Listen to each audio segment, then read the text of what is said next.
sebelumnya, Assalamualaikum warahmatullahi wabarakatuh. Waalaikumsalam warahmatullahi wabarakatuh.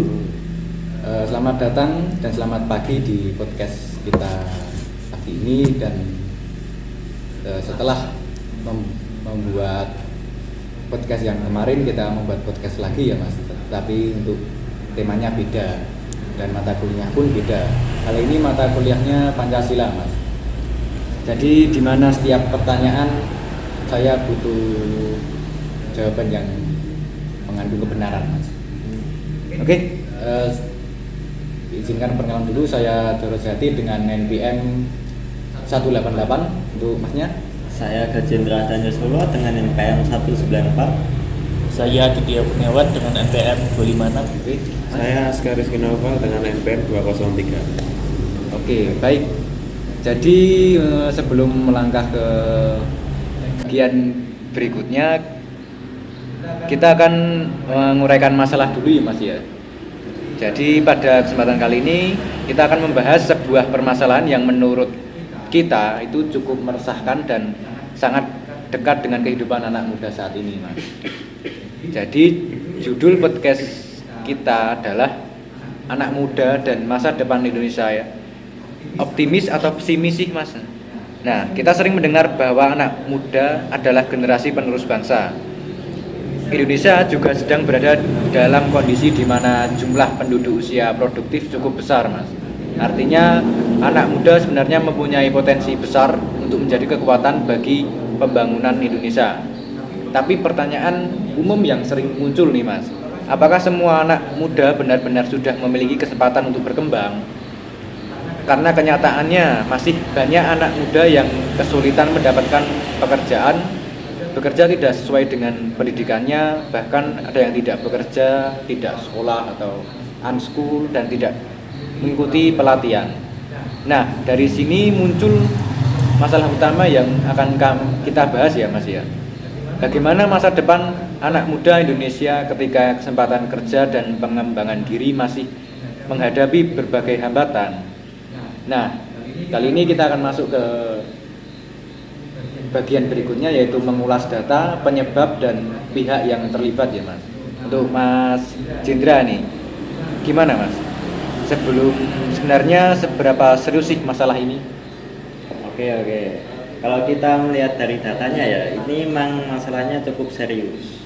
Nah, berdasarkan data BPS tahun 2025, tingkat pengangguran terbuka pada kelompok usia 15 sampai 19 tahun mencapai 23,34%, sedangkan kelompok usia 20 sampai 24 tahun itu mencapai 14,35%. Yang artinya pengangguran pada usia muda masih menjadi masalah yang cukup besar.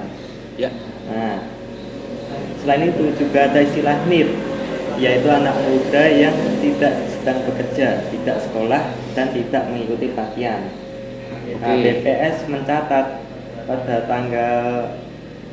pada Agustus 2024 sekitar 20,31% pemuda Indonesia berada dalam kondisi NEET atau sekitar 9 juta dari 44 juta penduduk usia muda. Berarti gini Mas ya, masalahnya bukan cuma pengangguran biasa ya Mas ya? Ya benar, masalahnya lebih luas. Ada anak muda yang sebenarnya sudah lulus sekolah atau kuliah tapi belum mendapatkan pekerjaan. Ada juga bekerja tetapi pekerjaannya tidak sesuai dengan pendidikan atau kemampuan yang dimilikinya. BPS pada 2025 juga menyoroti adanya mismatch pendidikan dan pekerjaan. Lebih dari sepertiga pemuda yang bekerja mengalami ketidaksesuaian antara tingkat pendidikan dengan pekerjaannya. Oh, oke. Jadi kalau gitu apa sih Mas penyebab utamanya? Kalau saya pribadi sih penyebabnya tuh enggak cuma satu. Pertama, ada persaingan dunia kerja semakin tinggi. Kedua, terdapat ketidaksesuaian antara pendidikan dengan kebutuhan industri. Yang ketiga, masih ada anak muda yang memiliki keterbatasan akses terhadap pelatihan informasi pekerjaan. Dan yang terakhir, keempat, perkembangan teknologi dan perubahan kebutuhan industri membuat anak muda harus terus beradaptasi. serta ya sesuai secara kondisi ekonomi dan kesempatan kerja yang belum tentu sama di setiap daerah. Oke, jadi pihak yang terlibat juga cukup banyak atau malah sedikit, Mas? Eh, Betul sih, ada kayak pemerintah banyak ya tadi ya, ada pemerintah, perguruan tinggi, sekolah, perusahaan, masyarakat, dan tentunya anak muda itu sendiri. Jadi masalah ini nggak bisa dibebankan hanya ke anak mudanya Tuhan. Oke, Mas. Terima kasih atas pendapatnya Mas Zinda yang sangat sangat bagus ya untuk mengulas data penyebab dan pihak yang terlibat. Oke, lanjut ke bagian berikutnya yaitu dampak sosial ini. Nah, untuk Mas Aska ya. Ya. Kalau tadi kita kan sudah membahas data dan penyebabnya ya Mas ya. Ya. Jadi sekarang kita lihat dampaknya Mas. Kalau masalah ini terus terjadi, apa dampaknya bagi kehidupan sosial anak muda di zaman sekarang? Oke, jadi menurut saya dampaknya cukup luas. Yang pertama adalah munculnya ketidakpastian masa depan. Banyak anak muda yang setelah lulus justru bingung harus melakukan apa. Iya betul Mas. Nah. Yang kedua, masalah ini bisa menimbulkan tekanan dari lingkungan. Misalnya, ketika seseorang melihat teman-temannya yang sudah bekerja atau sukses, sementara dirinya masih mencari pekerjaan. Iya. Ditambah lagi dengan media sosial yang sering menampilkan kehidupan orang lain yang terlihat sukses. Akhirnya muncul kebiasaan membandingkan diri dengan orang lain. Oh, oke. Berarti dampaknya bukan hanya di bidang ekonomi saja. Ya, betul. Kalau dilihat lebih luas, masalah pekerjaan bisa berdampak terhadap keluarga dan masyarakat. Anak muda yang belum mandiri secara ekonomi bisa lebih lama bergantung kepada keluarga.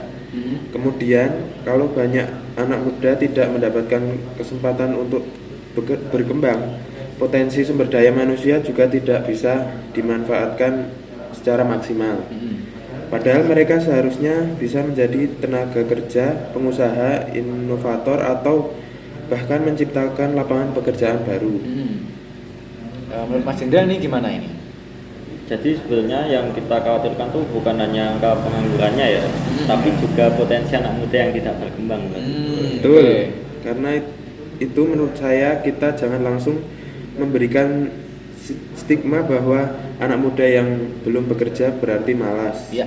Kita harus melihat penyebabnya terlebih dahulu. Betul Mas. Apakah kesempatan kerjanya tersedia? Apakah keterampilannya sesuai? Apakah akses pendidikannya cukup? Oke. Dan apakah ada dukungan dari pemerintah maupun masyarakat? Oke.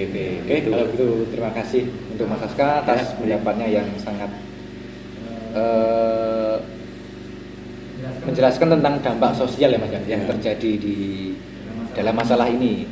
Oke, bagian selanjutnya ini Mas, sikap kelompok berdasarkan Pancasila. Nah, untuk Mas Adit. Nah, Mas Adit, sekarang kita masuk ke bagian penting dari tugas kita ini Mas. Jadi, bagaimana sikap kita sebagai kelompok terhadap permasalahan ini jika dilihat dari nilai-nilai Pancasila? Bagaimana pendapatnya Mas Adit? Menurut saya masalah ini itu tidak bisa dipandang dari satu sisi saja ya. Iya, betul Mas. Kita berpandangan bahwa anak muda zaman sekarang itu memang harus mengembangkan dirinya sendiri. Tapi pemerintah, sistem pendidikan dan masyarakat memang harus berkewajiban untuk menciptakan kesempatan yang adil itu. Oke, ya. Karena ini juga sesuai dengan sila kedua dan kelima. Ya. Oke, kalau Mas Aska ini gimana ini? Untuk buat Mas Adit. Jadi bukan berarti pemerintah harus menjamin semua anak muda pasti mendapatkan pekerjaan ya Mas? Oh, bukan begitu. Menurut kami, pemerintah tidak mungkin menjamin semua orang langsung mendapatkan pekerjaan gitu. Oke. Tapi pemerintah harus menciptakan ekosistem yang memberikan kesempatan yang adil bagi seluruh rakyatnya. Oh, oke. Oke, jadi pandangan atau pendapat setiap anggota kelompok kan sudah ya Mas ya. Jadi kita masuk ke gagasan konkret kelompok ini Mas.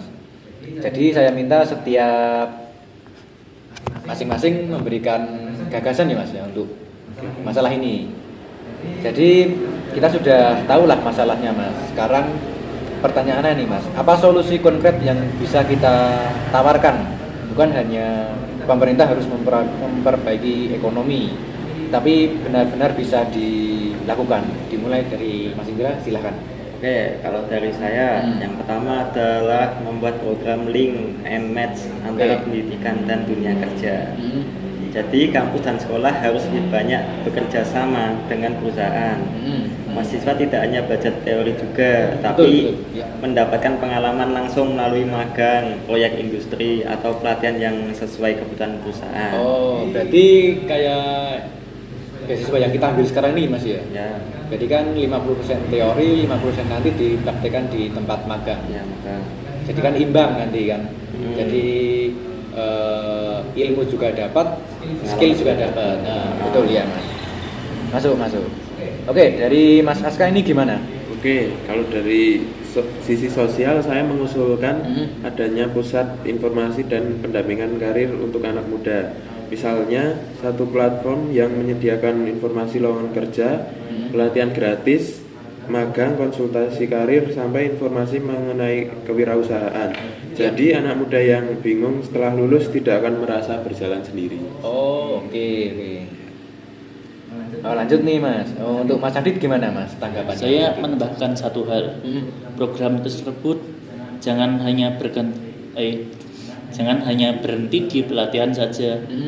Harus ada tahapan lanjutan. Misalnya setelah mengikuti pelatihan, terus mendapatkan sertifikat, terus mendapatkan akses magang atau lowongan, kemudian mendapatkan pendampingan sampai benar-benar masuk ke dunia kerja.